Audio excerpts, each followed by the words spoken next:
to week 4 of DevCamp, where we continue to explore the wonderful world of JavaScript.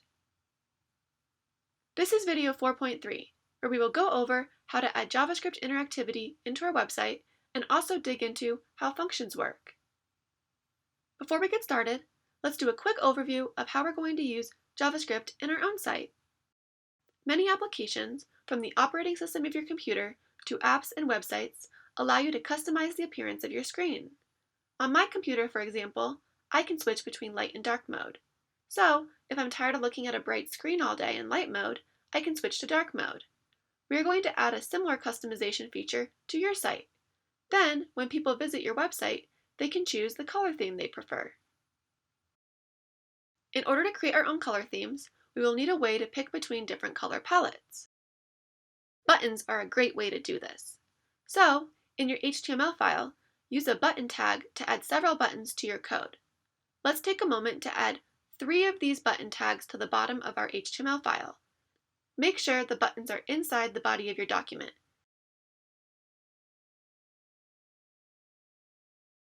I also recommend naming your button something that relates to the color of the theme it will change to. For example, in my pangolin project, you can change the color palette based on the colors of different types of pangolins. To tell other people the purpose of the buttons, I've also added another level 2 header to my HTML document, just before the buttons.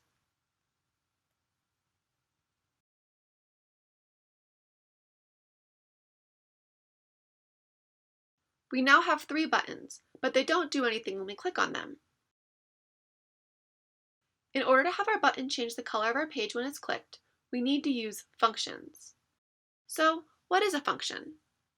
A function is a block of organized, reusable code that performs a command when called. Still a bit foggy? That's okay. Let's try using an analogy to make it a bit clearer. Think of a function like a recipe in a cookbook.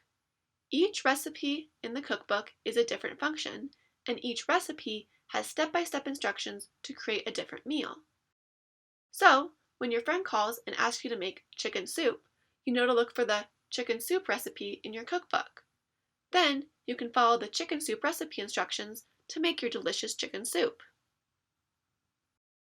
This is exactly how functions work. Oftentimes, in coding, we use something called pseudocode to help better explain a concept, or to help map out what we want to do. I've used pseudocode here to help explain functions. In our chicken soup example, our function name would be chicken soup. Notice how after my function name, chicken soup, there is a set of closed parentheses. Every time we refer to or call a function, we must use a set of closed parentheses. This is how we signify that it is a function. So, when we call the function chicken soup, the code then looks for the function definition where we've defined the step-by-step instructions for how to cook the soup. Then, it executes, or performs, that series of instructions inside the function definition in order to create the chicken soup. When creating websites, function calls typically go in our HTML document, and function definitions typically go in our JavaScript file. Let's start by adding function calls to our HTML file. Take a moment to read the code on the screen. What's changed? Well, next to the button tag, I've added onClick equals myFunction.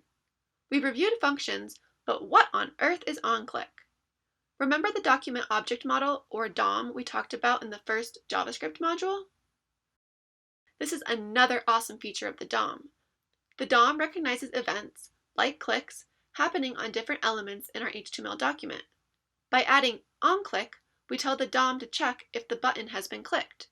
When the DOM recognizes a click on that button, then we want to call the corresponding function. Now, let's go ahead and add our own functions to each of our buttons in our HTML file. For each button, we want to create a unique function name.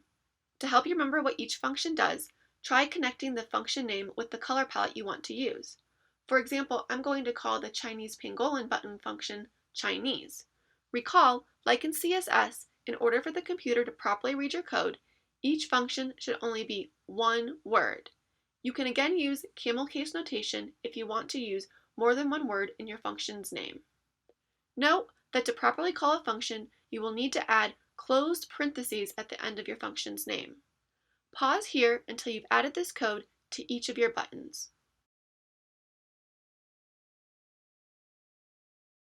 Now that we've called functions in our HTML document, we need to create a function definition for each function we've called.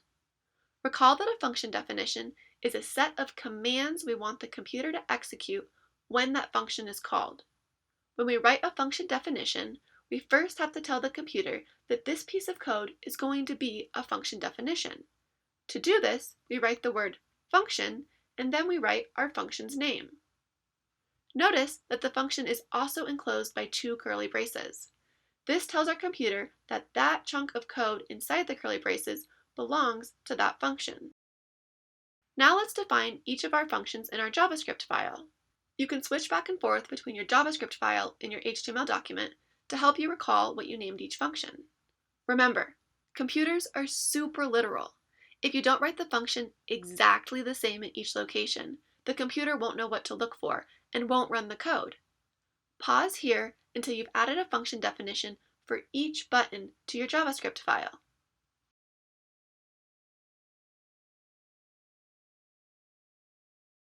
Great job! You should now have all of your functions defined in your JavaScript file. Because we have 3 buttons, this means you should have 3 different functions. Now, you may be wondering what the 2 forward slashes with the pink phrase, add code here means. Well, when we write something with 2 backslashes in front of it in JavaScript, this is what we would call a comment. Comments are like notes we can add to our code. They can help us remember why or how we did something, and they can also help us remember what we still need to do. In industry, programmers often share code, so adding comments helps others better understand your own work. Feel free to add your own comments in your JavaScript code to help you remember things. You may notice some comments I've added to my code as well. We will dig into adding code to our functions in the next section. Before we move on to the next section, I wanted to pause for a second and talk about CSS housekeeping. I won't spend too much time on this now, but remember that as you add more elements to your website, you will also want to pay attention to how everything looks on your screen. Right now, my buttons look okay, but I can still use CSS to customize my buttons to be a bit bigger, to have different spacing, or even to be a different color.